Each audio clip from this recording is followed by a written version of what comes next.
Where am I? I am at one of the most beautiful parks here in Nashville, Tennessee. I am at Centennial Park, and this is the time of year when it is absolutely gorgeous. And leaders, this is the time of year when you are getting ready for your breaks, getting ready to go on your vacations, and some of y'all are thinking, who am I going to leave my work with because my team is not an A team. You want to be confident when you are sending yourself on vacation that when you get back, the world is not going to have fallen apart. And so, what we're going to talk about today is how to ensure that when you leave, you have an A team in place because you want to be able to enjoy the wonders of this world without worrying about whether or not your team is going to be in place and doing all of the things that you know are necessary to keep the ship afloat in your absence. So let's get started with this. Of course, I'm Dawn Morris with the World Class Training Institute, and our mission is to maximize your organization's greatest resource, which is human capital. And we do that through the delivery of leadership and professional development training programs. As an outgrowth of this Leaders Lounge, where we can call it a Leaders Park today, is about helping you to be your best as a leader. This is your place to kind of relax and enjoy and get some coffee nuggets or coffee beans to refresh yourselves so that you can go out and lead your teams in the best possible way. If you have not already, make sure to subscribe to this channel so that you can be notified every time we deliver some more great content to help you be your best personal and professional selves. And also make sure to pick up our book, Unpacking Agape, the 7 languages of intentional leadership, at www.worldclasstraining.net/agape. That's www.worldclasstraining.net/agape. It's Unpacking Agape, the 7 languages of intentional leadership. So let's get right into it. So there are 5 keys to building your A team. 5 keys to building the team that you want so that when you go away, you can rest assured in the magnificence of wherever you're relaxing that your team is going to be intact and that the initiatives that you had been carrying out are still going forward, that productivity is not going to wane. In fact, hopefully it'll increase in your absence because you have put an A team in place. So let's take a look at what goes into building an A team. The first thing is when you're building your team, some people would think, well, I'm looking for skills. The first thing you need to look for is character. You need to look for someone with good character. Why is that? Because you can teach skill, but character cannot be taught. You want people who are honest, ethical, who have your back, who have your best interest, the team's best interest, the organization's best interest at heart each and every day. Why? Because you know that when you step away, they're going to be honest. If you're in a retail space, you don't want, or any space, because people can steal in all kinds of spaces. You don't want people stealing from you. You don't want people putting down information that's false that you may have to speak for later. You don't want somebody who is going to not hold up your team in a good light. So the first thing that you want to think about when building your A team is character. That's number one. The second thing that you want to think about are, what are some complementary skills that will help my team be the best? What do I mean by complementary skills? Well, think about the things that you do well. What are the things that you're outstanding at? For instance, I believe that I'm an outstanding facilitator. I'm an outstanding trainer. I know how to put together different classes so that they're highly engaging for my team members. My area that where someone could compliment me would be in the area of making sure that every I is dotted and every T is crossed, because sometimes if I'm looking at a bigger picture, there may be a little thing that I might miss because I'm doing a lot of things. So I want someone who's extremely, oops, extremely, we got a little wind here, but we're here, who's extremely detail oriented. So that's my complementary skill. That's what you want to look for. The third thing that we want to look for is somebody who can balance technical and human capacities. So what do we mean by that? Technical and human capacities. So you want someone who's not just strong technically, but you want somebody who's also strong in working with people. Why? Because when you step away, that person is going to step into the role of being that leader. Or there may be a couple of people who can step into that role. If you get someone who has a good balance of human and technical capability, they'll be able to do not only their work, but they'll be able to help lead the team in your absence. So you want a good balance, and they'll make good decisions because they have good human capacity. And then fourth thing is you want someone who's intrinsically motivated. What do we mean by that? Well, some people are motivated because of what they think they can get. People who are intrinsically motivated, and some people may challenge me on this, but I'm gonna say it anyway. People who are intrinsically motivated are motivated by what they can give.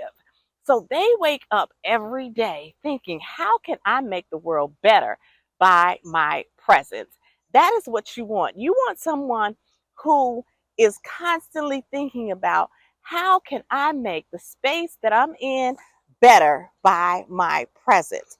That is a person who you will feel comfortable leaving when you want to go on vacation and enjoy beautiful spaces like the one that I'm currently in here in Nashville, right?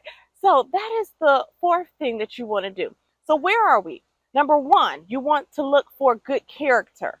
Number two, you want to look for someone who has a complementary skill or complementary skills to yours so they can fill in some gaps.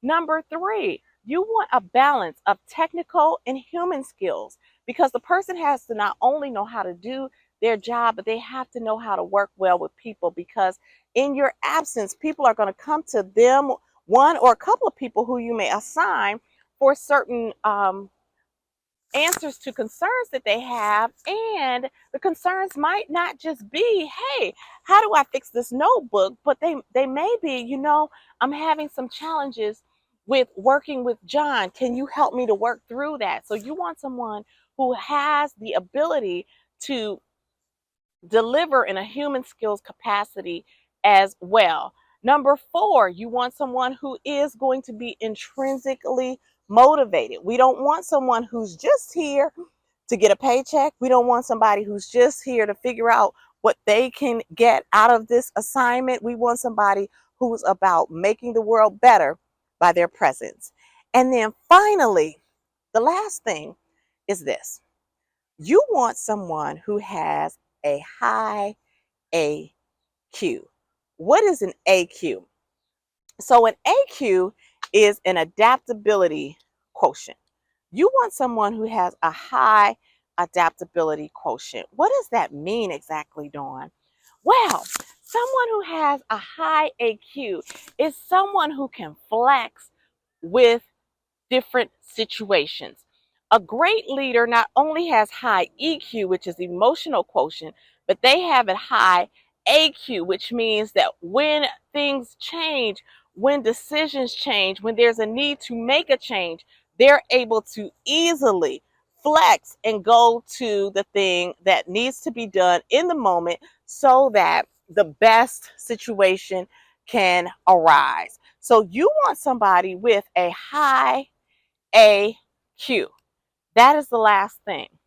Not only that, if they have a high AQ, then if you've written them a plan and something they should be doing, and then something happens where they can't do the plan exactly as you have written it because you know they have a high AQ, they're going to be able to figure it out. You want somebody who's going to be able to figure it out. So, what are the 5 things that we're looking for when we're talking about building an A team so we can not only have high productivity, but so we're able to delegate effectively and be able to step away from our current environment or our job as leaders and know that the team is going to be excellent. So let me pick up my notebook because I don't want to forget a thing. Here we go.